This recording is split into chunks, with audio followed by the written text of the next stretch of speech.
Hey guys, welcome back to Eric Reacts with Season 3, Episode 1 of Game of Thrones. This episode is called Valar... It was... Last episode was Valar Morghulis, right? Valar Morghulis? Valar Morghulis. So this is Valar Dohaeris. Valar Dohaeris, yeah. Okay. Season 3, guys. I'm excited to get started. I want to see how the choices everyone made turn out. I'm gonna do a quick recap of what's coming up in one breath. Robb and Talissa, will they be okay? Jon's in enemy territory. The White Walkers are coming. Arya's traveling with Gendry and Hot Pie. What a name, by the way. Sansa's stuck in King's Landing. Marjorie's going to marry Joffrey. Daenerys is going to buy a ship. Stannis is being Stannis. Brienne is traveling with Jaime. Rickon and Bran are going north to the wall. And Shae and Tyrion are staying put. Is that it? I'm running out of breath. Oxygen. Yeah, I think that's it. Okay, so I haven't started the history and lore stuff for Season 2 yet, but I will.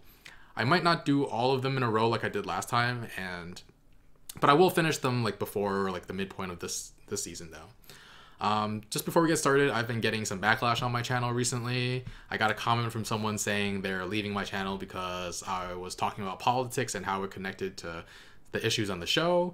And he was just like, stick to the episode, don't talk about anything else. And then I had someone who was telling me how I should be editing my videos and how I should be reacting. Like, don't make predictions, stay in the moment. So stay in the moment is a good piece of advice, but I feel like I do that to the best of my ability already anyway. So just as an explanation, I realized that some of my choices are not going to be super popular and maybe they'll lose some views and subscribers, but getting tons of subscribers isn't really my goal. Sure, it would be nice, and I'm like a lot of people who have a dream to make this like a supplemental income or even do this part-time. I'll get to why I probably won't do it full-time even if I have the option to in my upcoming Q&A. But way more important than subscribers to me is that I get to connect with people and talk to them about things that are important to me. So it's important to be authentic, right? To get to know people better.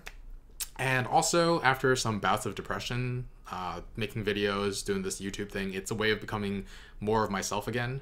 And I used to be like a happier person, and like halfway through Season 2's finale, I realized I was becoming more playful again, making more jokes, and feeling more like myself. And so if that means losing subscribers or not gaining as many subscribers as I would have, I'm totally okay with that.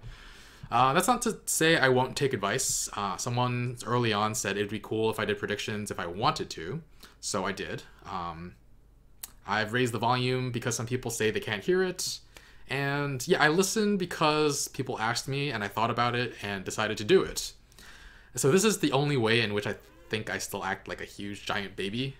If someone tells me what to do or orders me to do something, unless it's like in the workplace, I'm gonna do my best not to do it purely out of spite. So if you guys have a request, you can just ask me.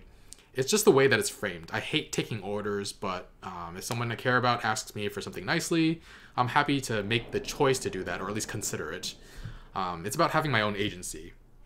I think it mostly comes from being told to do things I hated as a kid, studying multiplication tables when I was 3. Granted, that wound up being helpful, and I'm thankful for it in retrospect, but then when I was 5, like, my parents forced me to memorize state capitals, presidents, and vice presidents. I just had to write them in a notebook over and over and over again. So that was boring, but that's also like one of the worst ways to try and remember things, just writing it over and over again, at least for me. But yeah, I don't remember any vice presidents except for like the famous ones and the ones who went on to be presidents. And I only remember like half the state capitals. So I feel like a lot of that was a big waste of time. Anyway, that's enough of a tangent. Let's get started. How is he holding his head? After his head gets chopped off, he like moved his hands and held his head. Uh-oh, who's that? Who dat? Oh, it's a white. Is that Ghost? Yeah. Kick its face. Kick its face. That's not Ghost. I don't think Ghost has fire powers.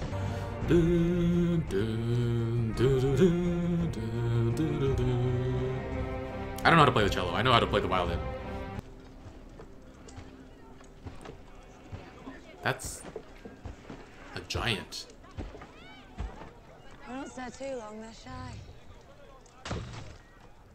They're shy. Ah! Being shy, they get... That look away, look away, look away. Don't no. Turn your head. Why do you want to join us, Jon Snow? I want to be free. No, I don't think so. Really? We stopped at Craster's Keep on the way north. Oh, I saw Craster take his own baby boy and leave it in the woods. I saw what took it. When I told the Lord Commander, he already knew. I want to fight for the side that fights for the living. that's convincing enough. Did I come to the right place? No. Do it. Then I don't suppose you need much room. Grand Maester Pycelle made the same joke. You must be proud to be as funny as a man whose balls brush his knees. You're meeting father today? Oh man. Tarin Mant and Sir Who's It of Who Cares? Sir Meryn Trant. Sir, thought we were friends. We are. But I'm a sellsword. I sell my sword. I don't loan it out to friends as a favour. How much? Double. Double? I'm a knight now. It's worth double. Don't even know how much I'm paying you now. Which means you can afford it. Wow. The eye looks like Davos. Has he survived? Whoa! Those are some burns. Mathos. He may have swum ashore as you did. Ugh, the wildfire took with my sword. He's gonna come back in season 8, alive. Did they kill everybody because of what happened? Wow. Oh. Did they have second thoughts about this? Find her a chamber that will serve as a cell. The badge looks good on you. Almost as good as it looked on me. He gave you real power and authority. You chose to spend your days, as you always have, bedding harlots and drinking with thieves. I bled in the mud for our family. And as my reward, I was trundled off to some dock little cell. Jaime is your eldest son, heir to your lands and titles. But he is a king's guard, forbidden from marriage or inheritance. He wants to The inherit. day Jaime put on the white cloak, he gave up his claim to Casterly Rock. He wants to be. I am your son and lawful heir. And I would let myself be consumed by maggots before mocking the family name and making you heir to Casterly Rock. You who killed your mother to come into the world. You are an ill-made, spiteful little creature. Now one more thing. The next whore I catch in your bed, I'll hang. Don't ruin the game. No, it's a game. She's I just. told you I don't want to play. She never wants to play. What about that one there? It's going to Volantis. Why? Because when I got on a ship in Volantis, it looked like that one. That's not how the game works. You're not supposed to just blurt out the right answer. You've got to invent a story. I'm waiting for word on an assignment that will take me far away from the capital. When I set sail, I might be able to take you with me. How did Watch out Roz? for her. I always do. Aw. Watch out for her with him.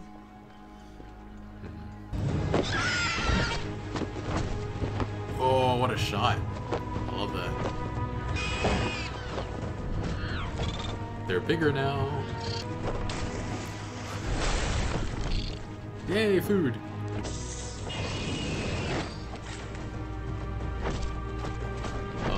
They like their meat cooked. The necklace. It doesn't link together. It's just two dragon fangs. It's pretty cool. Your Grace? Not happy to see him. What's going on? I do not judge people for the gods they worship. If I did, I'd have thrown you in the sea before you ever set foot on Dragonstone. I'm not your enemy. You are my enemy. What I told your son is true. Death by fire is the purest death. Oh, Stannis. Not Davos. She's the mother of demons! Take him to the dungeon, lock him in a cell. Your Grace! Come on! Ah! That poop. Stop, my lady. You'll ruin your dress. I have others. What is she doing? It's a Blackwater Bay. She wants to be a good queen. He never came back. Bad men wanted to come into this city and do terrible things, but your father stopped them. She understands the importance of being loved. Whenever you look at this night, I want you to remember your father. From now on, we're going to take care of you. Really? All of you. It's a good balance to Joffrey. Come to me for whatever you need to feed them, clothe them, or house them. Wow. Directly to me. Is he gonna learn a little bit? What point has become treason to waste the king's time?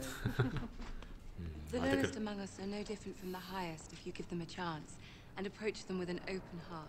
They're gonna stop her from doing it. What you'll get in Flea Bottom if you're not careful, my dear. Well, as Solora said, Lady Marjorie has done this sort of charitable work before. Charitable? I'm sure she knows what she's doing. It's charity to take care of your own people? Whoa. You think she'd be a little bit more tan? Not true. Wow.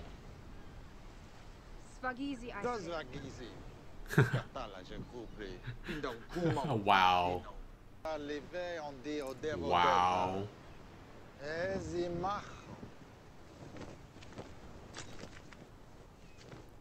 Duh. Tell the good master, there is no need.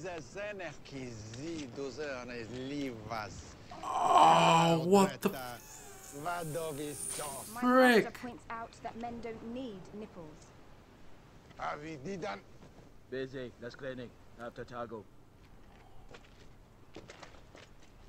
Ow. Ow. Once I own an army of slaves, what will I be? Do you think these slaves will have better lives serving Brasnus and men like him or serving you? That's true. You want to buy them to free them? If they're freed, will they just come back here? I don't... This is hard. Who's following them? It's an explosive. What's it?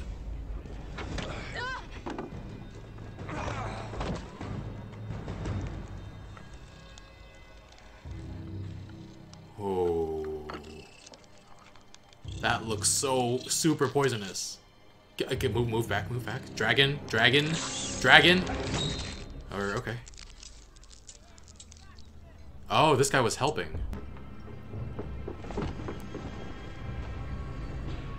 She just disappeared? She under... Wait. Was that who I thought it was? I owe you my life, sir. Is this... The honor is mine. My queen. Sir Barristan! I know him. Everyone knows him. The greatest fighters the Seven Kingdoms has ever seen. And as the Lord Commander of Robert Baratheon's Kingsguard. I've been searching for you, Daenerys Stormborn, to ask your forgiveness. I was sworn to protect your family. I am Barristan Selmy, Kingsguard to your father. Oh, jeez. And I will not fail you again. Wow. Forget about the 8,000 men. That's big. Alright guys, I just realized that this episode will air on Christmas. So Merry Christmas to all of you who celebrate, and Happy Holidays to everybody else. Hope you're all staying warm. I kind of celebrate Christmas myself. I'm not religious and I don't really get gifts, but it's still fun. I go to my grandparents' house, we eat big meals, and I feel like I'm going to start a tradition if I have my own family someday. Lots of gift giving, stuff like that. But I really feel like I should have done something special for this episode now. It's like a holiday Game of Thrones song or something, but don't really have time for that, so I just did a little short thing, just one verse.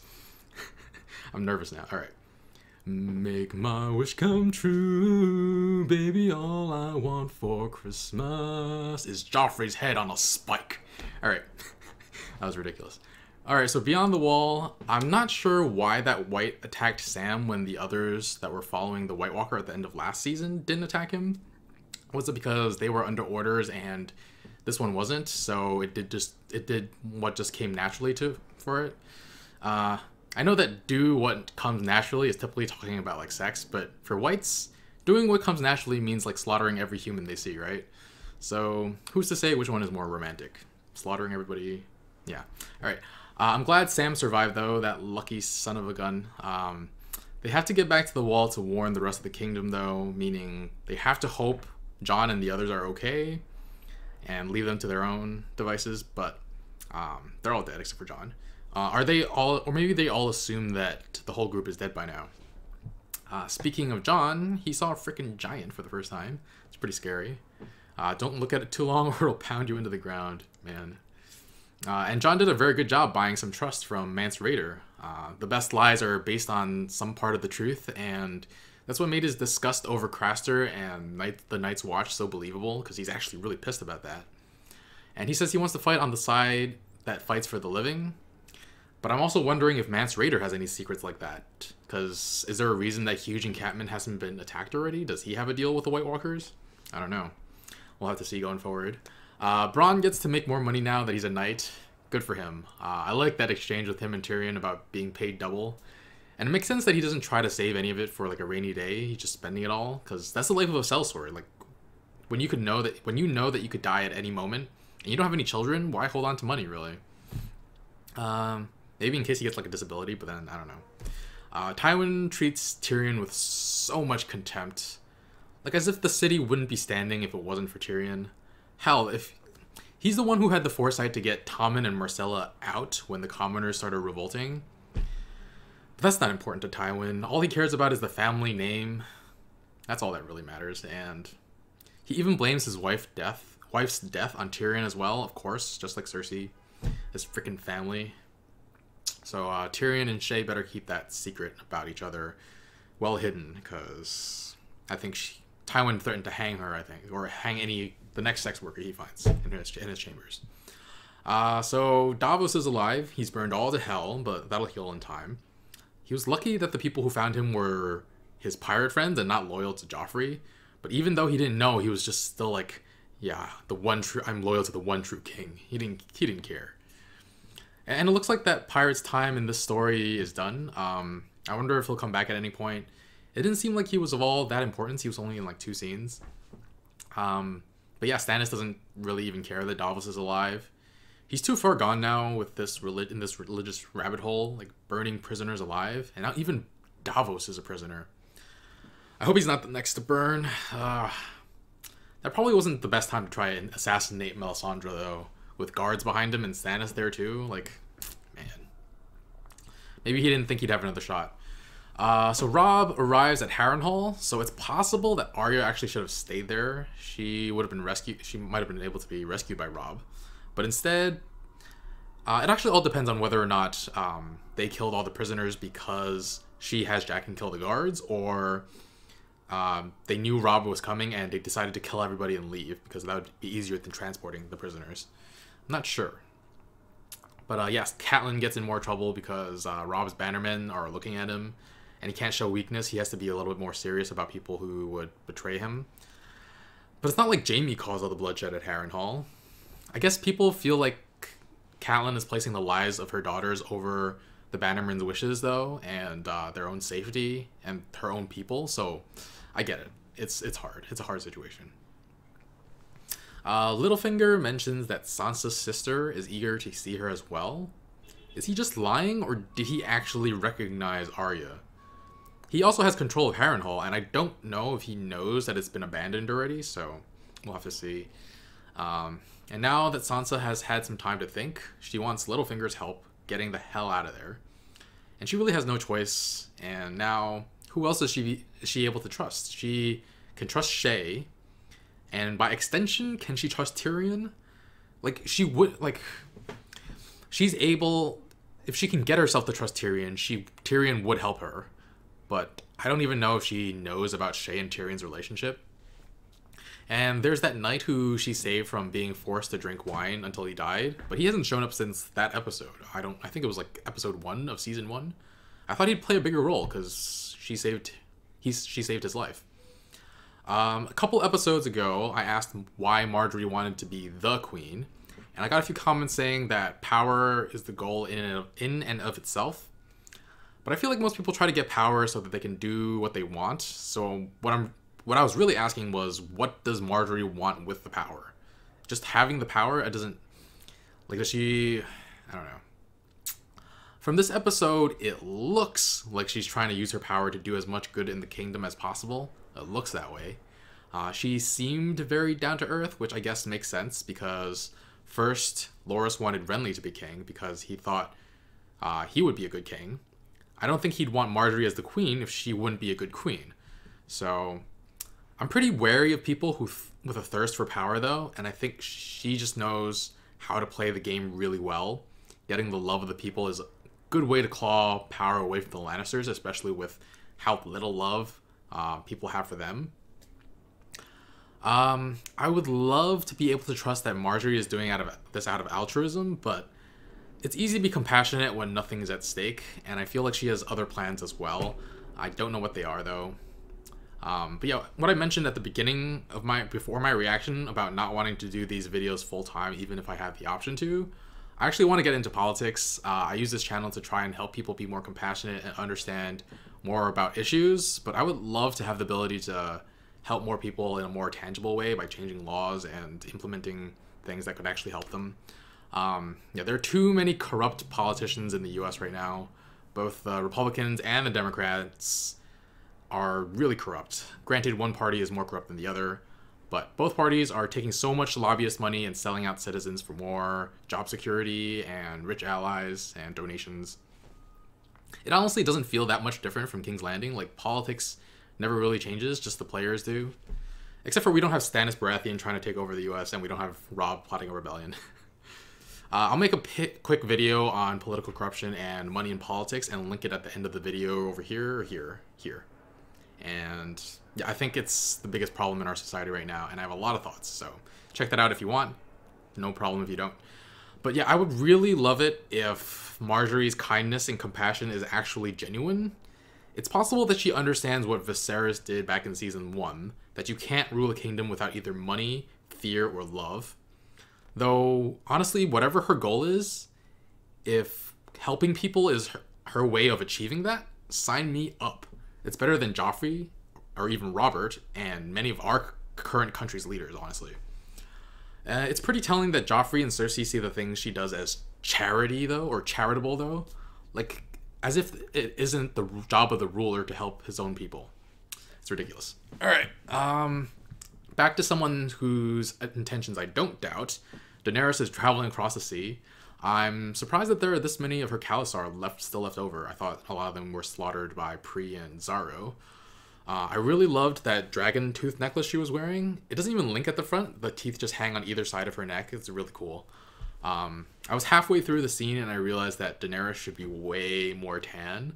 She just spent a year like walking through a desert without sunscreen or any shade, and she's just as pale as ever.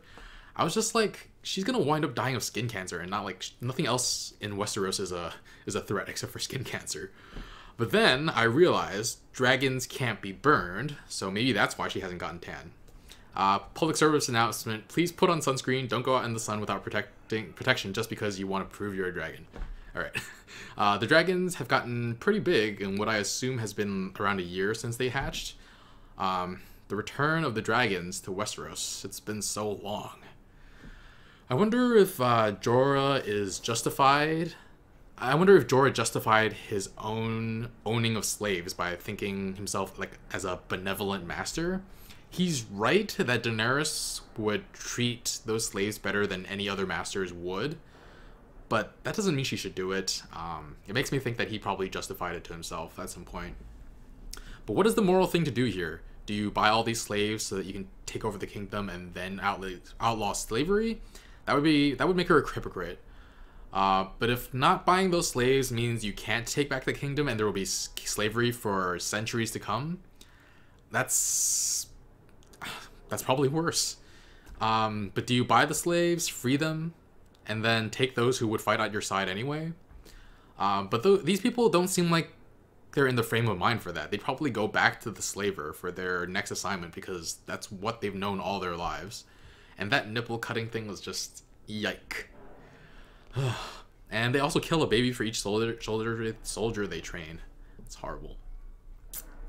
But then we have Barristan frickin' Selmy save Daenerys from assassination. I had actually forgotten about him because we haven't seen him since he left. And the only thing we heard about him was Jaime talking to that other Lannister about squiring for him.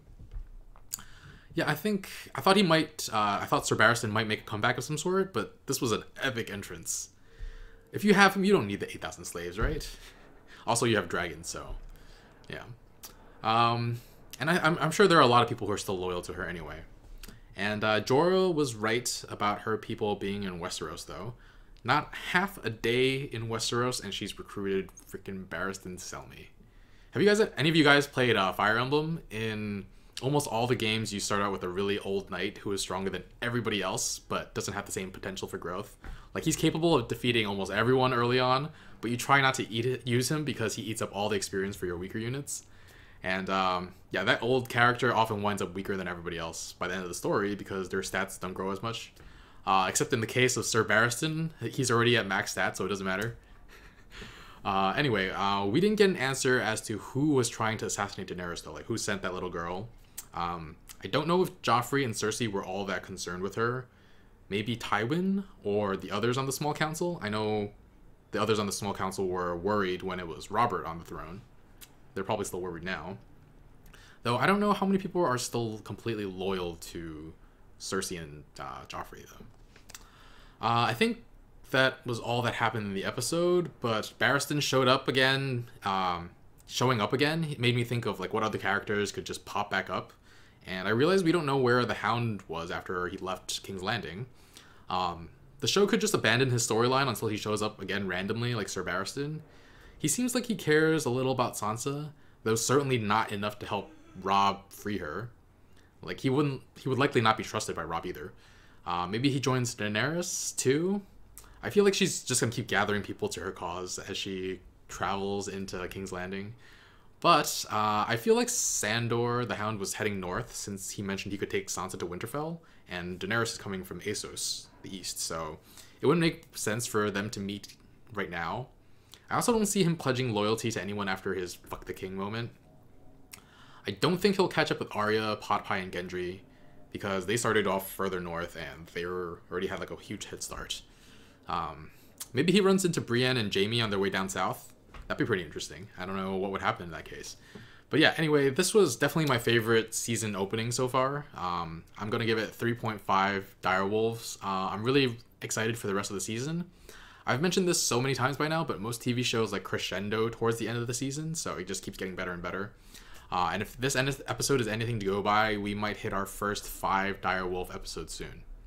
Alright, so video about money in politics here, subscribe here, and thanks for watching. Bye, friends.